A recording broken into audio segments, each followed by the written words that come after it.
caros alunos e alunas, vamos para mais uma aula do nosso curso de Filosofia para o primeiro ano do ensino médio. Na aula de hoje a gente vai trabalhar com Platão, o grande filósofo, o grande discípulo de Sócrates. A gente deve observar na aula de hoje algumas características dentro da filosofia do Platão, a ideia da dualidade e, obviamente, da dialética. Vamos à aula?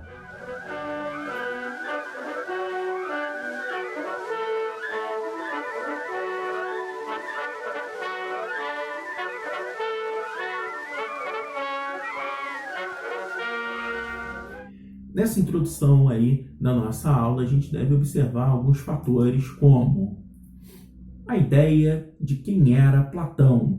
Assim como Sócrates, Platão era um cidadão ateniense. Porém, Sócrates era um cidadão meio que de segunda classe, meio ralé. Já Platão não. Já Platão vinha de uma família mais posicionada, pertencia à aristocracia. O Platão foi um grande discípulo do Sócrates e criador da academia, ou seja, da escola de filosofia. A gente deve observar aí uma coisa muito importante a respeito do Platão.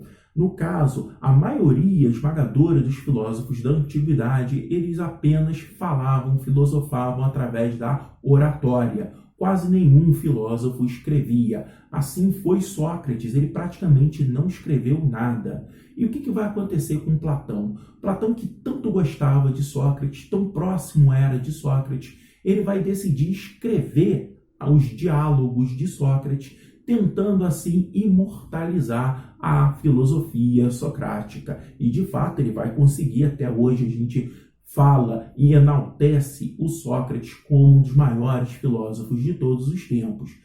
Porém, essa característica do Platão escrever vai ser de extrema importância para a gente perceber com mais clareza a filosofia dele. Ou seja, o fato dele escrever não só aquilo que o Sócrates falou, como mais tarde, quando Platão se desvencilha um pouco da ideia socrática e passa ele, Platão, ter a sua própria filosofia, seu próprio método filosófico, vai ser de muita clareza o fato dele escrever. Então a gente vai ter um entendimento muito melhor a respeito do Platão por conta dessas situações. E qual era esse método? O pensamento platônico tem por base o conhecimento da verdade, que se encontra no mundo das ideias. E a gente vai ver uma proximidade muito grande entre a ideia de Sócrates e a ideia de Platão, ou seja, na verdade, uma certa continuidade entre as ideias.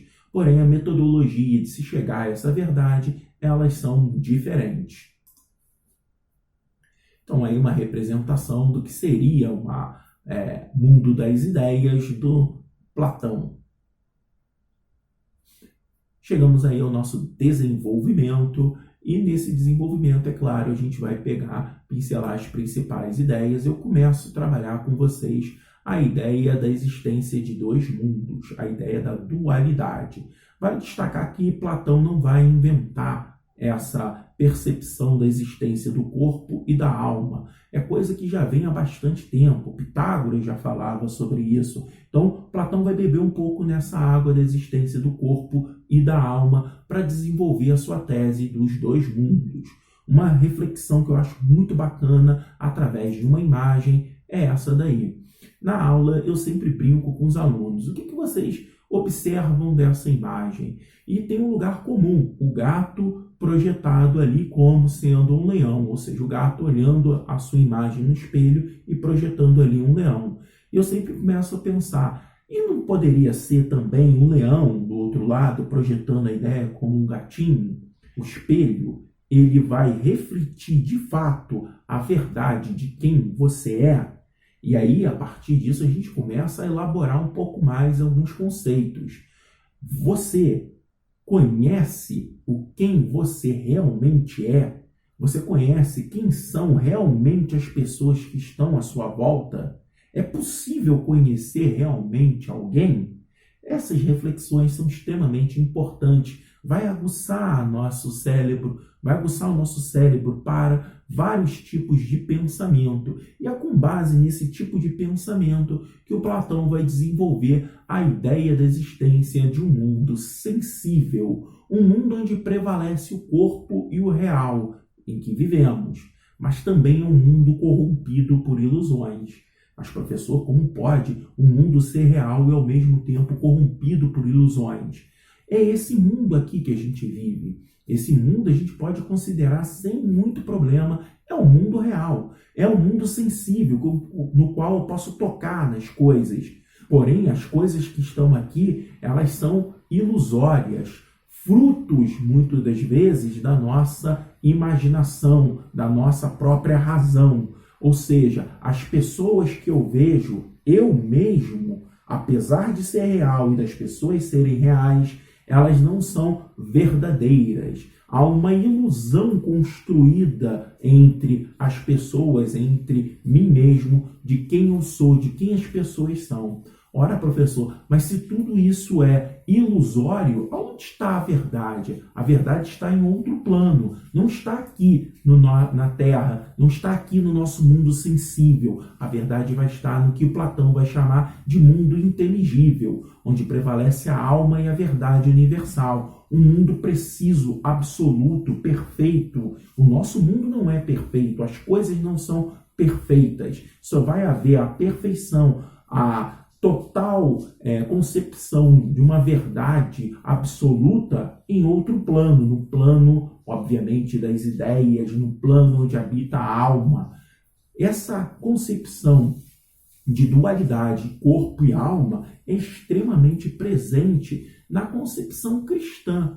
Ora, gente, é muito fácil. O que é concepção cristã? Existe esse mundo que aqui nós habitamos, esse mundo maravilhoso, tudo mais, dentro da concepção cristã, criada por Deus.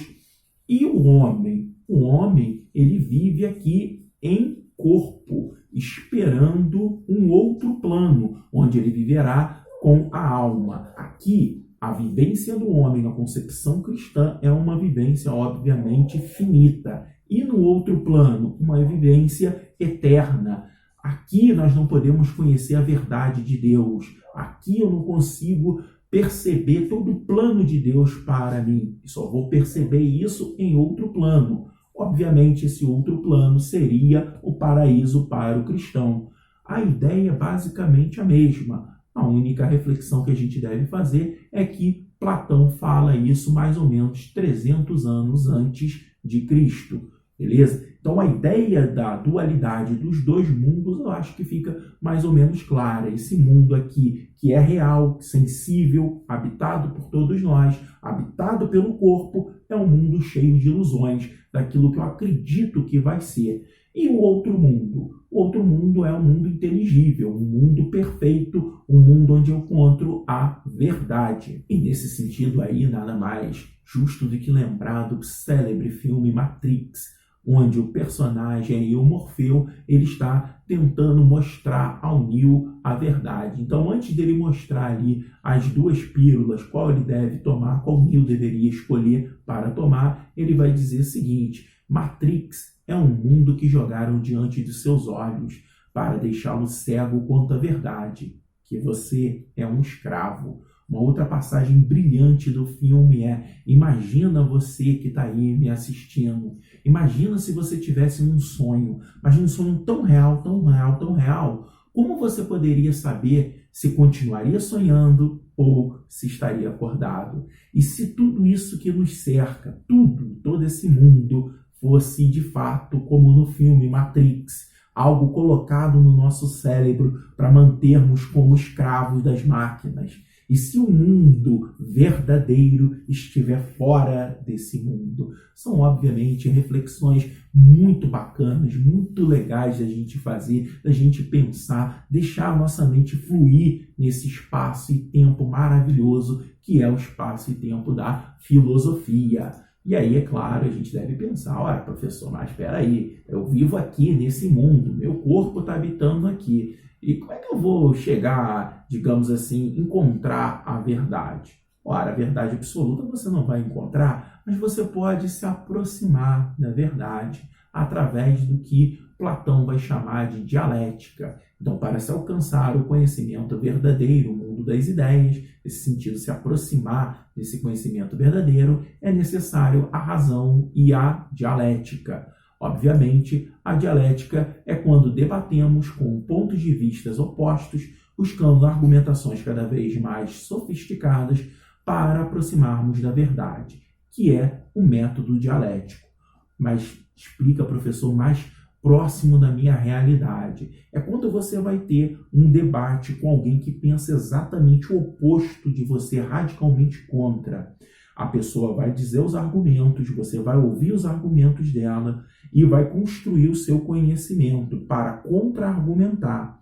E a cada contra-argumentação sua, a outra pessoa também ouve a sua contra-argumentação, propõe uma melhora da sua argumentação e vai desenvolver mais uma contra-argumentação. E assim vai. O debate vai fazer com que ambos os lados se fortaleçam no seu conhecimento, ambos os lados projetem um conhecimento cada vez maior, mais apurado, mais sofisticado, e é esse conhecimento, segundo Platão, que vai chegar próximo à verdade. Então tem uma charge aí que mostra isso, um pensamento só do tracinho e outro um pensamento um tracinho como se fosse aí pinguinhos de chuva. A interseção desses pensamentos faz a soma do conhecimento. É claro, hoje em dia a gente percebe que se por um lado nós temos grandes oposições de ideias cada vez mais intensas no Brasil, a gente está muito distante da ideia da dialética do Platão. Ora, como, professor? Porque na maioria esmagadora dos casos, a gente observa pessoas que vão falar, vão debater com outras pessoas de ideia oposta, mas elas não ouvem o argumento do seu interlocutor. Ou seja, a pessoa fala, mas não ouve o que o outro tem a dizer. Assim, cada um vai falar apenas o seu ponto de vista sem ouvir o outro. Vão permanecer sempre fiel a uma ideia pré-estabelecida deles, sem ouvir o outro e sem a possibilidade de enriquecer os seus argumentos, sem a possibilidade de construir a dialética. É a formulação de uma ideia, mesma ideia até o final, sem a construção de um conhecimento por trás dessa ideia. Ou seja, o mundo de hoje está distante da ideia da dialética do Platão. Claro, chegamos aí à conclusão e a gente vai observar algumas coisas muito interessantes na conclusão dessa aula. Uma básica, uma clara, é que a dialética vai deixar de lado as ilusões, as opiniões individuais e vai nos aproximar da verdade. Ora, professor, mas a verdade está em outro plano, está no mundo das ideias. Como é que eu vou conceber isso de modo um pouquinho mais claro? Olha essa imagem aí, que maravilha. Você tem uma ideia de um cavalo perfeito na sua cabeça. Essa ideia do cavalo perfeito, ele não vai mudar. Essa é a verdade para Platão. É a verdade única, absoluta. É a ideia que você tem do cavalo. Quando, num determinado momento, você observa um bicho correndo no pasto, você vai associar a sua ideia do cavalo perfeito àquele bicho correndo e você vai falar, é um cavalo. E também falar uma coisa bem interessante a respeito do Platão. Platão, ele, como era um cidadão com certa importância, ele tinha muita vontade de governar Atenas.